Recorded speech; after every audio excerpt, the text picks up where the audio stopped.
எதுவா இருந்தாலும் நாம முதல்ல பேசிக்ஸ்ல இருந்து தான் ஸ்டார்ட் பண்ணணும் இல்லையா? அப்போதான் ஃபவுண்டேஷன் ரொம்ப ஸ்ட்ராங்கா இருக்கும். இது ஏதோ ஒரு மாடல் கொஸ்டின் கிடையாது. இங்க பாருங்க, இது ஆர்ஆர்பி என்டிபிசி தேர்வுல கேட்ட ஒரு ஒரிஜினல் கேள்வி. 98, 28 அப்புறம் 112. இதுக்கு மீசிமா என்னவா இருக்கும்? வாங்க சேர்ந்து கண்டுபிடிக்கலாம். இந்த மாதிரி கணக்குகளை சால்வ் பண்ண பெஸ்ட் டெக்னிக் இந்த பகா காரணிப்படுத்துதல், அதாவது பிரைம் ஃபேக்டரைசேஷன் தான். ஒவ்வொரு நம்பரையும் அதோட சின்ன சின்ன மூலக்கூறுகளா உடைக்கிறோம். இங்க பாருங்க, 98 எப்படி பிரிச்சிருக்கோம், 28 எப்படி பிரிச்சிருக்கோன்னு ரொம்ப தெளிவா இருக்கு. ஓகே, இப்போதான் ரொம்ப முக்கியமான ஸ்டெப். நாம பிரிச்சு வச்சிருக்கோம் இல்லையா, அதுல ஒவ்வொரு நம்பரோட ஹையஸ்ட் பவர், அதாவது அதிகபட்ச அடுக்கம் மட்டும்தான் நாம எடுக்கணும். இப்ப பாருங்களேன், 2 பல இடத்துல வருது. ஆனா அதில் எது பெருசு? 2 பவர் 4 தான். சோ அதை எடுத்துக்கலாம். அதே மாதிரி 7க்கு 7 ஸ்கொயர் தான் ஹையஸ்ட். அவ்வளவுதாங்க விஷயம். இத மட்டும் நீங்க கரெக்டா புடிச்சிட்டீங்கன்னா போதும். அப்போ 2^4னா 16, 7 ஸ்கொயர்னா 49, ரெண்டையும் பேருக்குனா 784. அவ்வளோதான், சிம்பிள். இந்த மெத்தட் உங்களை எப்பவுமே கைவிடாது, துல்லியமான பதில கொடுக்கும். இன்னும் ஒரு கணக்கு பார்த்தா இன்னும் நல்லா புரியும். இது குரூப் டி தேர்வுல கேட்ட கேள்வி. நம்பர்ஸ் 24, 42 மற்றும் 56. வாங்க அதே டெக்னிக்கை திரும்பவும் யூஸ் பண்ணி பார்க்கலாம். மறுபடியும் அதே ஸ்டெப்ஸ் தான். முதல்ல காரணிகளா பிரிக்கிறோம், அப்புறம் ஒவ்வொரு எண்ணோட அதிகபட்ச அடுக்க மட்டும் எடுக்கிறோம். இந்த கணக்குல 2³ 3 மற்றும் 7 வருது. இப்ப இதை எல்லாத்தையும் பெருக்க வேண்டியதுதான் பாக்கி. பதில் 168. பாத்தீங்களா, இந்த மெத்தட் எவ்ளோ பக்காவா வேலை செய்துன்னு. இப்போ உங்களுக்கு நேரடியான மீசிம கணக்குகள்ல எந்த சந்தேகமும் இருக்காதுன்னு நம்புறேன். அடுத்த லெவலுக்கு போகலாமா? சரி, நேரடி கேள்விகள் இப்போ உங்களுக்கு ஈஸி. ஆனா ஆர்ஆர்பி தேர்வுல உங்களை கொஞ்சம் யோசிக்க வைக்க ஒரு சின்ன ட்விஸ்ட் வைப்பாங்க. அதுதான் இந்த மீதி, அதாவது ரிமைண்டர் வர கணக்குகள். இதுல தான் நிறைய பேர் தப்பு பண்ண வாய்ப்பு இருக்கு. ஆனா கவலைப்படாதீங்க, இதுக்கு ஒரு மாஸ்டர் ஃபார்முலா இருக்கு. இந்த ஸ்லைட்ல இருக்கிறத நல்ல மனசுல வச்சுக்கோங்க.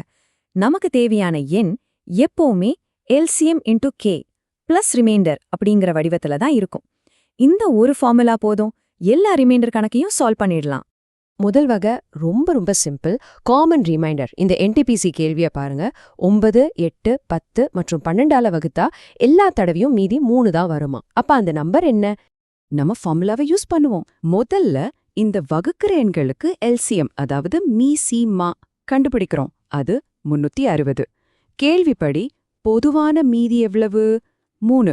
சோ சிம்பிளா 360 கூட 3 கூட்ட வேண்டியதுதான். பாத்தீங்களா, விடை 363. இந்த ஃபார்முலா மட்டும் தெரிஞ்சா இது வெறும் 10 செகண்ட் வேலை தான். இப்போ இந்த டாபிக்கோட ஃபைனல் பாஸ்க்கு வந்திருக்கோம். ஒரே கணக்குல பல கண்டிஷன்ஸ் கொடுத்திருப்பாங்க. ஆனா இதையும் நாம ரொம்ப ஈஸியா சால்வ் பண்ணலாம். வாங்க எப்படின்னு பார்க்கலாம். கேள்வியை பார்த்தா கொஞ்சம் பெருசா இருக்கலாம். ஆனா அதை இப்படி உடைச்சு பாருங்க, ரொம்ப சிம்பிள். ஒரு நம்பர் இருக்கு, அத இந்த எண்களால வகுத்தா மீதி 1 வரணும். ஆனா அதே நம்பர் 7ஆல முழுசா வகுப்படணும். இதுதான் நமக்கு கொடுத்திருக்கிற டாஸ்க்.